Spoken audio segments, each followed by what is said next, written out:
अनीता दीदी जिंदाबाद जिंदाबाद जिंदाबाद। अनीता दीदी मत घबराना, जनता तेरे साथ है। राजेंद्र भैया जिंदाबाद जिंदाबाद जिंदाबाद। राजेंद्र भैया मत घबराना।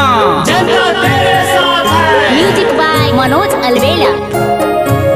आगे माई हमरो अनीता दीदी हथिन गरीब बन के जन्म दिया जी सुना ले ही सालैया पंचायत में बारी न के नम जिया जी बारी न के नम जिया जी सुंदर न के कम जिया जी फिर से बनई ह चाची राजेंद्र भैया के मुखिया जी आज फिर से बनई ह चाचा अनीता दीदी के मुखिया जी। आज दोस्तों बनाएंगे मुखिया फिर से इन्हीं को, ये जनता की पुकार है।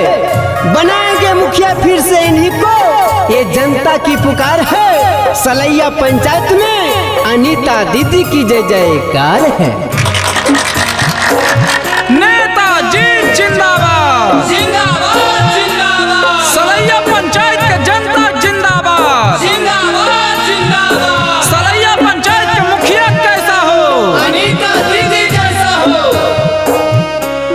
अगमई दिलबा के साफ हथिन मानमा के सच्चा जी आज सब उम्मीदवा में अनीता दीदी अच्छा जी राजेंद्र भैया अच्छा जी अनीता दीदी सच्चा जी आज सुनल ही सलैया पंचायत में बारी न के कमा जी आज फिर से बनई ह चाची अनीता दीदी के मुखिया जी। आज दोस्तों न पड़ना है चक्कर में न पड़ेंगे घन चक्कर में, न पड़ना है चक्कर में न पड़ेंगे घन चक्कर में। मुखिया तो फिर से राजेंद्र भैया को ही बनाएंगे क्योंकि कोई नहीं है टक्कर में।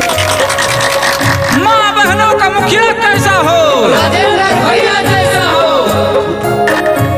आगे माई इंदराया बास दिला खून विरध पे न सनमा जी आज नाली गाली रोड दिला थुन दीहा चाची धाया नमा जी आज दीहा चाची धाया नमा जी आज है कथुन सब काम जी आज सुनल ही सलैया पंचायत में बारी न के नमा जी आज सुनल ही हरिहरगंज प्रखंड में बारी न के नमा जी। आज दोस्तों अनीता दीदी का कहना है कि जात पात का भेद नहीं मानवता धर्म हमारा है।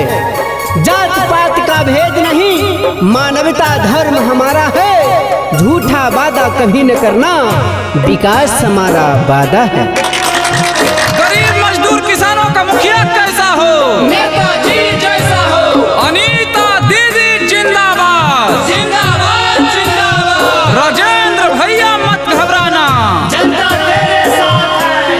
अगमई जादूर किसान सोना छात्र नौजवान मजिया अनीता दीदी के जीतई ह चाची है करथुन कालिया नमज इह करथुन कालिया नम चाची है करथुन साबा कम मजी आज फिर से बनई ह चाची राजेंद्र भैया के मुखिया जी आज सुनल ही सलैया पंचायत में बारी न के नमा जी आज बारी न के नमा जी आज सुंदर न के कम जी आज फिर से बनई ह चाचा अनीता दीदी के मुखिया जी आज फिर से बनई ह चाची नेताजी के